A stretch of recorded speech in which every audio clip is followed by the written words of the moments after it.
You see, there was a relative of mine who used to work in a very big hotel that has a lot of branches in our nation. So then, uh, in fact, he started working there at a very young age. I think it was 13 or 14 when he started working. He started working as a waiter, bedroom waiter. So he serves bedroom and restaurant waiter. So he serves bedroom and serves restaurant. And a particular day,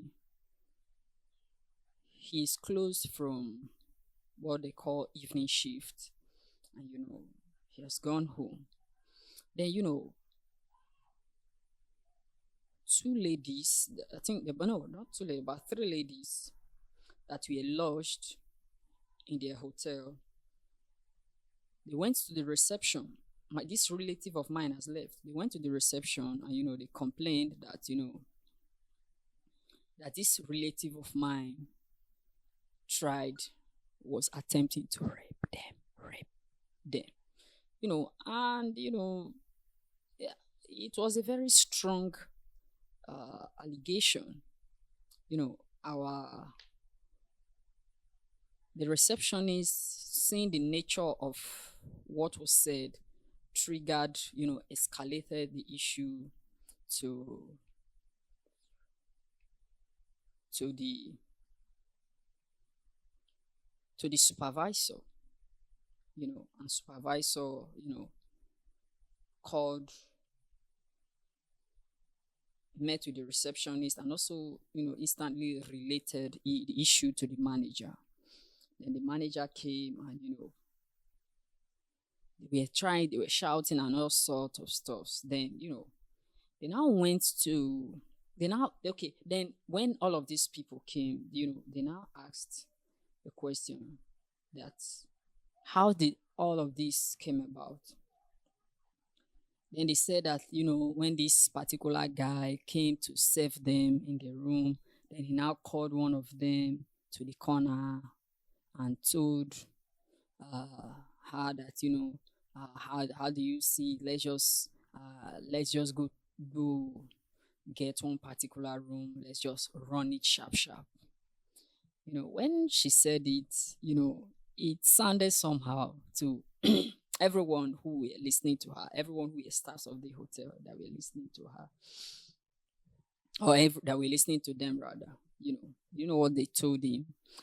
According to what was told to this relative of mine, he said that the manager said that Reverend fathers, yes, Catholic Reverend fathers don't work in hotel, but if at all they do, this will be the only Reverend father that is currently working in the hotel.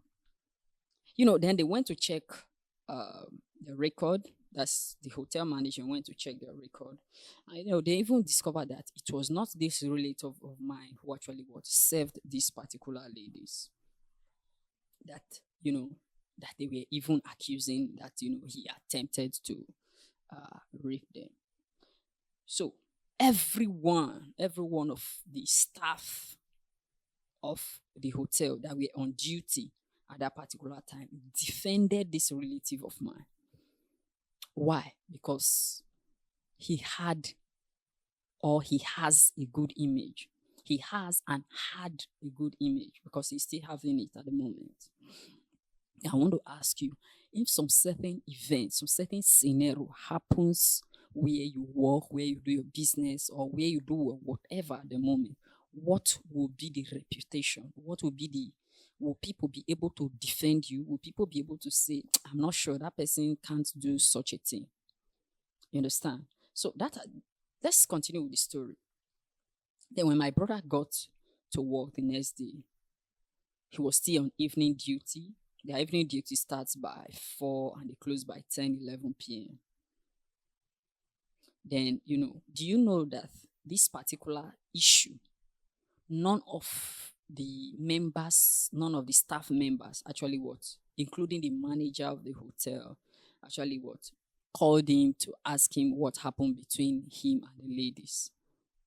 I think it was the barman or the bartender rather in the hotel that now called him and told him what actually happened the previous day and how him being the bartender and other staff members told those ladies that the person you are accusing the wrong person. If you are saying that maybe this person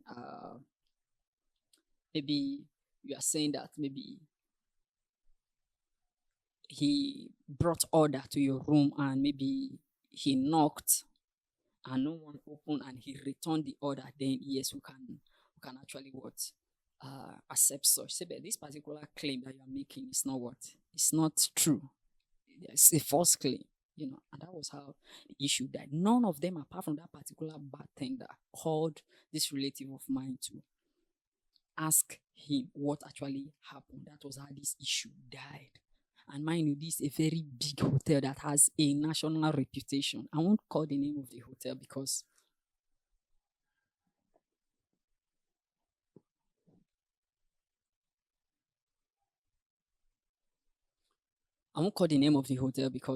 we are online, so I don't want any issue.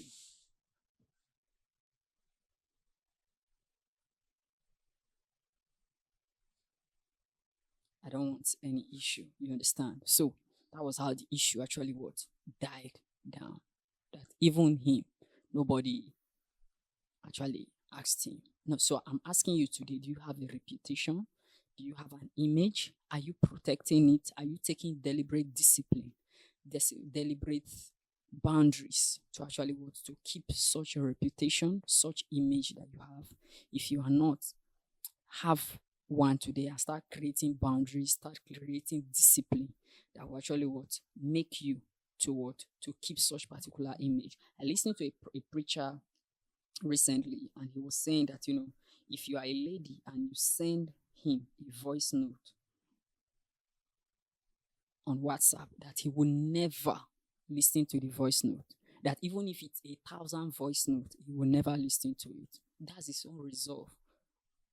He doesn't listen to voice note. He said, but if you send him a lengthy text, no matter how lengthy it is, he will read and he will respond. But if it's a voice note, he would not listen to it.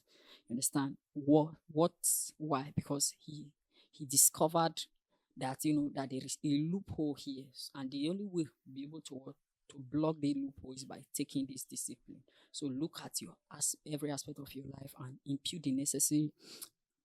close the necessary loophole that can make you to be strong, that can make your image to be reputable, that can make your image and your reputation not to be terminated or not to be thwarted or not to be destroyed rather. This is the Deficit Podcast. As usual, peace. Talk to you in the next one.